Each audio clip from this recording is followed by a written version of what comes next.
আপনাদের একটা কথা বলি।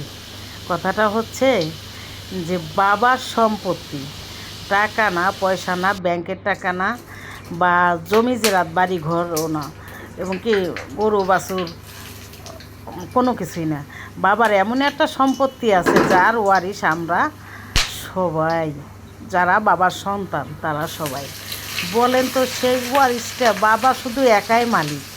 বাবার এটা বাপের সম্পত্তিও না, দাদার সম্পত্তিও না, এটা শুধু বাবাই একাই মালিক। আর সেই সম্পত্তির মালিক আমরা। সেই সম্পত্তিটা কি বলেন তো আপনারা? একটু কমেন্টে জানাবেন যদি সবার জানা থাকে। সেই সম্পত্তিটা হচ্ছে কি জানেন? সম্পত্তিটা হচ্ছে মা।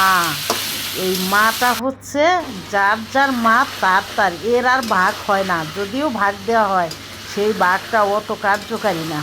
ওই ভাগটা আসলে ওই মায়ের গর্ভের সন্তানের মতো অধিকার পায় না। তো এর জন্যেই এই মা সম্পত্তিটা সবাই ওয়ারিশ, যার যার মা তার ওয়ারিশ।